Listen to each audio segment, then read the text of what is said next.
il est minuit.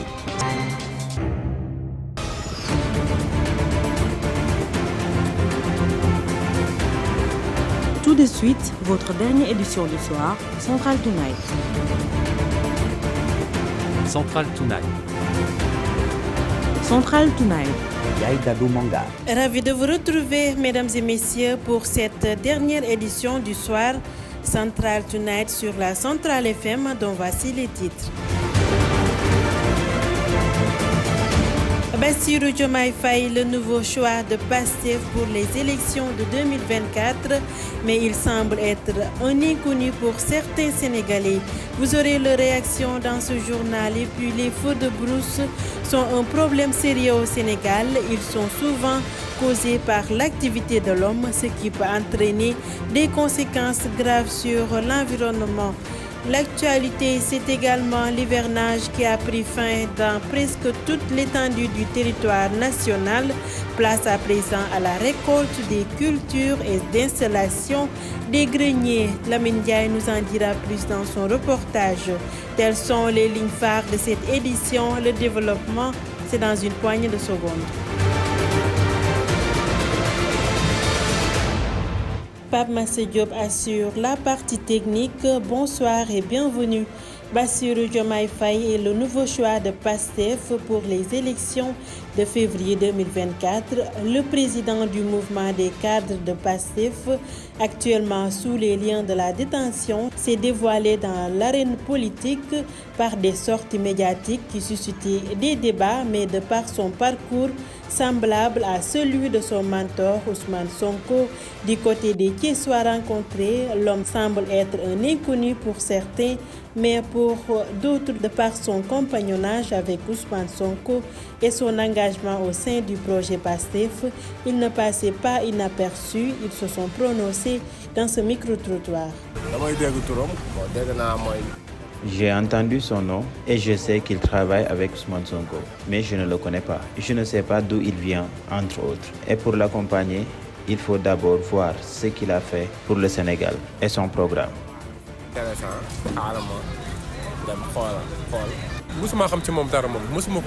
J'en sais rien de lui. J'ai entendu parler de lui après le discours d'Ousmane Sonko. Il paraît qu'il habite à Diaganiao, mais il n'est ni député et ne fait pas partie des responsables de Pastef. Je croyais même que Birame Souleye Diop est le second d'Ousmane Sonko.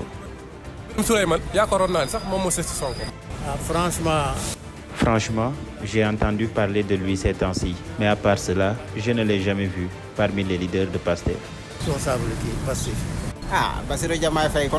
Bassirou Diomaye Faye est un égal à Ousmane Sonko parce qu'ils sont issus du même parti et viennent tous des impôts et domaines. Je sais que c'est quelqu'un d'honnête. Je ne l'ai jamais entendu dans quelconque problème. Hier même, j'écoutais ses paroles, mais je l'aime bien. Les feux de brousse sont un problème sérieux au Sénégal. Ils font chaque année des ravages et près de 66 cas en seulement 2 mois ont été recensés. Ce phénomène est souvent causé par l'activité de l'homme et a des conséquences directes sur l'environnement, entraînant ainsi un impact socio-économique. Selon Sophie Traoré, présidente fondatrice de l'association Sénégal Vert, il est nécessaire d'avoir une prise de conscience écologique pour prévenir ces feux de brousse. Reportage Nogaï Gaye. 66 cas de feux de brousse ont été recensés au Sénégal en espace de 2 mois. Le phénomène devient de plus en plus récurrent, surtout pendant la saison sèche. Une catastrophe environnementale due en grande partie par l'activité humaine. Sophie Traoré, présidente de l'association Sénégal Vert. En saison de plantation, les paysans brûlent leur sang pour préparer le sol. Ils pensent que c'est une astuce plus efficace et plus rapide pour lutter contre les arbres. Pendant les saisons comme ces temps-ci, les feux ont cessé et sont très combustibles. Des cigarettes, des allumettes, des feux de camp peuvent produire des feux de brousse. On peut dire que la plupart des feux de brousse est causée par l'homme lui-même. Elle revient sur les conséquences que peuvent engendrer les feux de brousse. Les feux de brousse qui causent des dégâts considérables pour notre pays. Ils mettent en danger la biodiversité et appauvrit la terre, tuent aussi les animaux et augmentent aussi la famine ou la pauvreté. Sensibiliser les populations population pour qu'elle puisse avoir un éveil écologique est la première chose à faire pour éviter ce phénomène, ajoute-t-elle. Pour éradiquer ce problème, la première chose à faire, c'est de sensibiliser la population pour qu'ils puissent savoir les dangers liés au feu de la brousse. Éviter les feux de camp, ne pas jeter les mégots ou les cigarettes dans les brousses. Faire en sorte que les gens auront un éveil écologique afin de connaître l'importance de la nature. Car protéger l'environnement, c'est protéger aussi notre vie. Chaque année, les feux de brousse causent d'énormes dégâts sur l'environnement et la biodiversité. Ils touchent pour la plupart les communautés locales, malgré les efforts consentis à travers des sensibilisations. Le problème persiste toujours. Cependant, il est important de prendre des mesures plus efficaces pour éradiquer ce fléau. Merci beaucoup Nogay Gaye. Je vous le disais au sommaire, l'hivernage a pris fin dans presque toute l'étendue du territoire national. Dans certaines localités du pays, l'heure est à la grande récolte des cultures et d'installation de greniers. Cette période où commence la vente de paille d'arachide, de niébé ainsi que les graines est très difficile en termes d'efforts physiques pour les paysans. Reportage de la Mindiaye. Dans la commune de Serif Lo, située dans le département de Tivaouane, l'heure est à la récolte pour les paysans après des mois de dur labeur. Serigne Mor Diop, cultivateur. Nous sommes dans la période où on est en train d'entasser nos récoltes, marquant la fin de l'hivernage. Avec la récolte de l'arachide, l'installation des greniers de mil, le rassemblage des pailles, de niébé et d'arachide.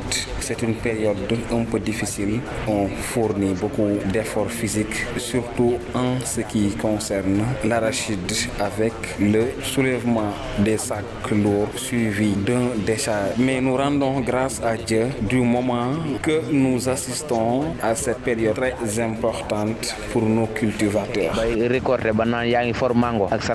C'est aussi le moment pour ces agriculteurs de faire leur petit commerce de paille ou de graines.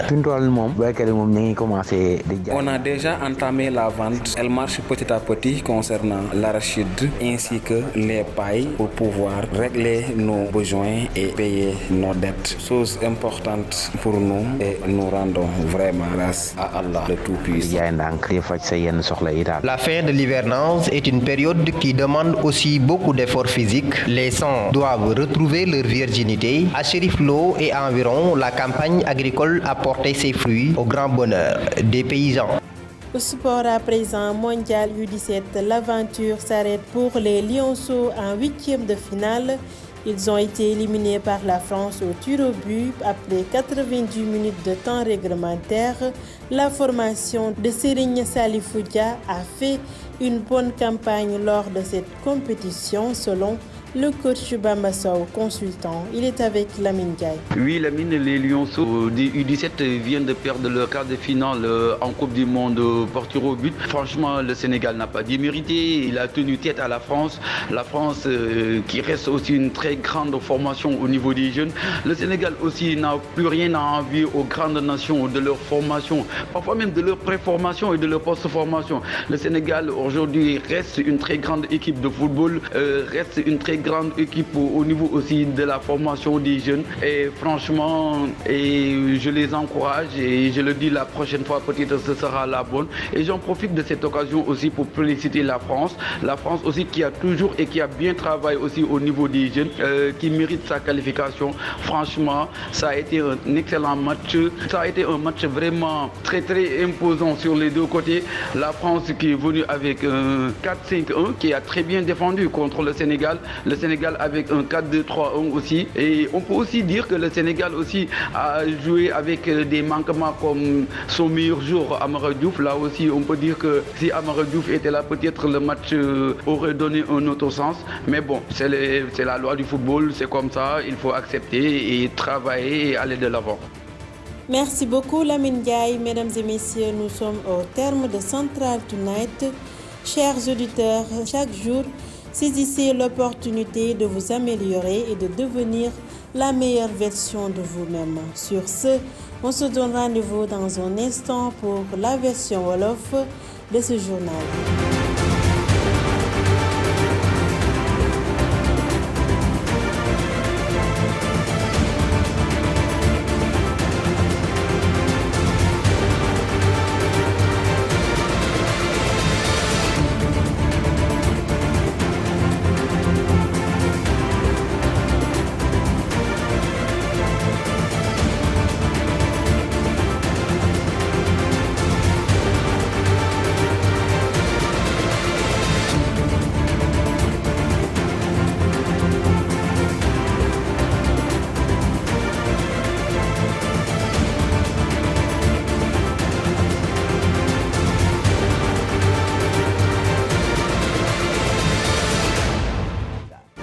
Amadou Manga. moo nekk ba tey ci kàddu gi mbokk yi gannaaw bañ leen nuyoo dal leen ak jàmm ci xibaar yi diggu guddi yi fii ci Central FM ñu jukkil leen li fi gën a fës.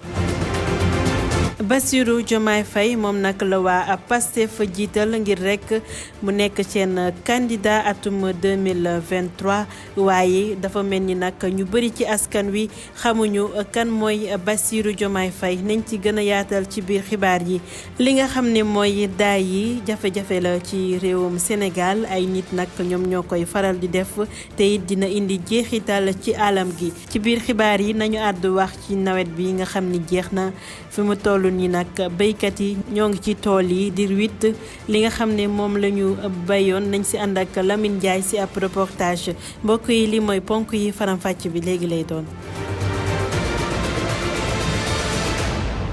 jërë ngeen jëf ci teewlu bi ci politique bi nag lañ koy dooree Bassirou Diomaye Faye nekk jamono ji ci loxoy yoon fësal na boppam ci géwël politique gi jaare ko ci ay sorties médiatiques mu nekk lu ñuy waxtaanee jamono ji moom nag jaar-jaaram di xaw a niru ak bu Ousmane Sonko ñenn ci askan wi Cees nag nee nañu xamuñu kan mooy Bassirou Diomaye Faye waaye ñeneen ñi nee nañu àndam ak Ousmane Sonko moo tax nag ñu xam ko ñu teewlu seeni kàddu. damay dégg turam bon dégg naa mooy mook Sonko ñoo ànd di liggéey Sonko moom dama koy gis di dégg ay message am te Bassirou Diomaye Faye moomu bon man xaw ma ko noonu nag sincèrement parlé mosuma gis nataalam mosuma dégg waxam tamit bañu moo xam ne doomu aadama moom ala pour nit balaa ngay gën a ànd ak moom da ngay dégg ay waxinam ak ay programme am ci réew mi nga soog a ne kii kat li ñu wax c'est intéressant xaaral ma dem xool.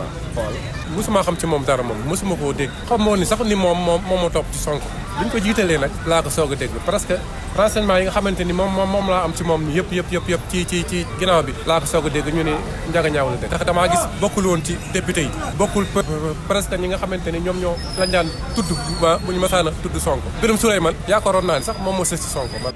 franchement temps yi laa ko dégg coow li ñu naan mooy candidat Sonko nangam mais à part ça maa ngi soog a dégg turam sax soog ko mais ràññeewu ma ko sax ci responsable kii Pastef. Bassirou Diomaye Faye kon Ousmane Sonko rek ñoom ñaar ñoo benn lañ ndax ñoo bokkoon fi ñu nekkoon ñoom ñaar ñoo bokkoon fi ñu nekkoon on peut demañ lañ nekkoon ñoom ñaar loolu tax ñoom ñaar xamante nañ bu baax xam naa daal nit ku dëggu la waaw nit ku dëggu la wante tamit musuma ko gis ci yenn gis yu bëri dëgg yàlla moom wante démb rek maa ngi déglu ay waxtaanam yu ndaw wante daal ku ma neex la. li nga xam ne mooy daay dañ koy faral di nemmeeku lu bari fii ci réewum Sénégal muy jur nag ay jeexital at bu nekk ren nag daanaka 66 daay nemmeeku nañ ko ci diirub ñaari weer lu ëpp ci lu koy andi nag mooy yëngu-yëngu askan wi mu mën a jur ay jeexital yu bari ci alam gi waaye ci dundin ak koomu askan wi bu ñu sukkandikoo ci Sophie Traoré di jiital association Sénégal Vert ñaax na askan wi ci naka lañuy sàmmoo alam gi ñu teewlu ko ci reportage bu Nogay Gay. fii ci Sénégal lu tollook juróom-benn daay am nañu ko ci diirub ñaari weer mu doon lu ñuy faral di nemmeeku rawatina ci jamonoy noor li ni mel nag la koy indi lu ci ëpp ci yëngu-yëngu doomu aadama yi lay bàyyeekoo Sophie Traoré di njiital association Sénégal Vert. lu ko indi lu ëpp dafay dellu ci li nga xam ne moom mooy suñu mbokk baykat yi bu noor gi ñëwee pour ñu mën a bayaat maanaam dindi ñax yi dañuy naan lu gën a gaaw pour dindi ko mooy taal bu ñu taalee seen almer rek ko defee ñax yëpp day deewandoo pour ñoom moom moo gën a gaaw alors que ñi xamuñu ne loolu tamit yàq suñu alam gi yëpp da koy taal beneen bi aussi tamit booy xool muy noor bi ñax yi dafay neex a taal booy xool li koy taal tamit bokk na ci cigarette yi ñi nga xam ne dañuy dox ba pare dawal seen oto ba foofu sànni wala ñuy doxantu dox sànni wala ñi nga xam ne tamit dem ba ci àll ba di def ay feu de camp yooyu noonu loolu yëpp boo ko xool dañ koy xeeb mais dafay bokk ci li nga xam ne moom mooy indi feu de brousse yi. ba tey mi ngi dellu si ci jeexintal yi nga xam ne daay yooyu mën na ko jur. dinañu yàqal li nga xam ne moom mooy biodiversité bi dina yàq nature bi bay dem ba suuf si nga xam ne moom la ñuy bàyyee dootul amati njëriñ maanaam dootuñu ci mën a bàyyee benn bi aussi tamit dinañuy rayal animaux yi parce que dina créer tamit disparition mooy animaux yi tamit dina yokk li nga xam ne moom mooy famine bi maanaam xiif bi ak pauvreté aussi dina koy yokk parce que tamit boo demee ba nga xam ne fi nga doon bàyyee tamit wala fi nga doon jëlee yenn ressources yi dem nga ba taal ko tamit ci bëri dina la manqué. ñaax askan wi ngir ñu xam lan mooy njëriñu àllam gi mooy lu njëkk li ñu war a def ngir mën a moytandiku yooyu la jéeyee. lu njëkk lu ñu war a def moom mooy sensibiliser nit ñi waxtaan ak ñoom ci li nga xam ne moom mooy feu de brousse bi nan la mën a yàqee suñu alam nan la mën a yàqee aussi li nga xam ne moom mooy suñu réew moo tax il faut ñu jéem a am éveil écologique maanaam dañoo war a fexe ba yee nit ñi ci li nga xam ne moom moo dellu ci wàllu écologique bi yee leen ci wàllum environnement bi ñu xam lan mooy importance environnement lan mooy importance brousse bi lan mooy importance nature. at mu jot daay yi dañuy jur ay jéeye yu baree bari rawatina ci àllam gi lu ëpp ci ñi ñuy laal nag mooy ñi nekkee ci dëkku kaw yi donte ni sax ay jéego amal nañu ko jaarale ko ci ñaax askan bi terewul jafe-jafe boobu dañuy wéy di koy jànkuwanteel ba tax na ñu war a teg ay jéego yu gën a am solo ngir mën a dakkal li ni mel. jërëjëf Nogay Gaye junj naa ko ci bopp xibaar yi wàllum nawet bi jamono ji ñu nekk nag ci jeexital la nekk daanaka fépp ci réewum Sénégal yenn gox yi nag ñoom ñoo ngi toll ci faatu ak dajale seeni jur gerte ak ñebbe ngir mën koo jaay mu nekk nag tolluwaay bu xaw a metti ci ñoom ndax mën nañoo jàpp ni moom moo ëpp coono ci nawet gi. Lamine Ndiaye reportage. ca commune Serif Lo fare ci département bu Tivaouane baykat ya fa yewoo jamono ji ñu ngi toll ci déqi bàccum gerteeg jëri ak defar sàqi dugub gannaaw ay weer yoo xamante ni nekk nañ ko ci wàllum mbay Serigne Mor Diop di ab baykat. jamono yi nag ñu ngi toll ci formango ku wax formango wax jeexantalu nawet toll ci mbàccum gerte mi ak jéeri bi fat ngooñ mi gerte mi ak buddi ngooñum ñebbe wi dajalewaat jekk-jekkalaat daal pour mën a préparer tam noor loolu mooy formango instant yi nag moom dina xaw a am coono tuuti nag tax ku ne gerte moom di nga xam ne gerte moom coono ba ma ngi ca fin ba diggante déqi ba ci bàcc bi ak jéeri bi fekk fatoo sam ngooñ daal coono bi mënta arrêté mais ak sant yàlla lay doon ko bay fekke bay récolté ba naan yaa ngi formango ak sant yàlla la. ci lulli bi sax ci la ñuy profito di tàmbalee jaay ci lenn li ñu ñoral. fi mu toll moom baykat yi moom ñu ngi commencé di jaay ndànk-ndànk ci gerte gi ak si ngooñ mi man cee faj seeni soxla yu ndaw ndawaan sant yàlla daal boo bàccee moom ba fat sa ngooñ rek da ngay daal di mën a sàkk ndànk di jaay ndànk di faj sa yenn soxla yi daal. njeexintalu nawet bi day tolloog jamono yoo xamante ni day métti lool ci wàllum liggéey ñeel baykat yi ndax lépp lu ñu ñoral dañ ko fas yéene fat ngir waajal noor bi ca diwaanu Serif Lo ak li ko wër mën nañoo jàpp ni nawetub ren bi jaar na yoon ba tax na baykat yi am ci mbégte lool. wàllum tàggat yaram mondial U17 gaynde Sénégal yu ndaw yi toog nañu ci 8e de finale yi gannaaw ba leen France daane ci jongante dax door ci mbaal gannaaw nag ba ñu jongante lu tollook juróom-ñeenti fukki simili ndam demul ndam dikkul gone yu Serigne Saliou Dia yi amoon nañu ab taxawaay bu mucc ayib ci yooyu lay jongante bu ñu sukkandikoo ci Bamba Sow di xeltu ci wàllum tàggat yaram ñu teewlu ay kàddoom. wala min comme niñ ko gisandoo rek malheureusement suñu Lionceaux U17 yi ñàkk nañu seen quart de finale ba ñu doon jongandi ca coupe du monde ba contre France aussi mu nekk équipe bu mag niveau formation des jeunes waaye la min tamit seetlu nañ ne Sénégal léegi amatul benn yoon envie équipe yi nga xam ne ay équipe yu mag lañu ci wàllum formation ba ci wàllu pré-formation sax ba ci wàllu post formation Sénégal amatul dara lu muy envier nation yu mag yi encore une fois Sénégal n'a pas démérité tir au but nag chance la damay faral di wax naan tir au but moom ki ko dul dóor rek moo ko dul raté xale yi dañ leen di gën a encourager rek pour prochaine fois ñu daal di def jaloore yu gën a baax jaloore yi ñu def ci coupe du monde bi waaye tamit di souligner ne Sénégal aussi joué na 4-2-3-1 contre France mi nga xam ne nation bu mag la ci formation te France tey ji bu ñu xoolee dafa def 4-5-1 mooy France dafa défendre bu baax ndax xam na équipe bu Sénégal bi ni mu mel ak ni mu toll waaye aussi am na tamit benn manquement boo xam ne lu mel ne joueur Sénégal bu mag boobu ci U17 yi Amara Diouf moom tamit daal di joué wul laalewul benn yoon mat ndax moom tamit peut-être xëy na présence am bu nekkoon ci équipe bi match bi peut-être mën na am mu joxe beneen sens que sens bi mu joxe waaye loolu tamit dañ koy nangu football la loi football la nga dañ koy accepter léegi xanaa rek daal di gën a defal suñu Lionceaux yi di leen gën a encourager di leen gën a jaajëfal bu baax di leen wax ni nag ñu gën a delluwaat ñu daal di liggéeyaat gën a concentré waat suñu pré-formation beeg suñu formation beeg. jërëjëf Lamine Ndiaye mbokk yi li moo fi nekkoon ci ay xibaar yaay daadu manga moo nekkoon ci kaddu gi Pape Massa Diop fare woon ci xarale gi rédaction bi di leen jox dig daje ëllëg bu juróom-ñaari waxtu jotee ci suba di ngeen ànd ak Fatou Kiné Boy ci xibaar yi ci kàllaama nasaraan jërë ngeen jëf.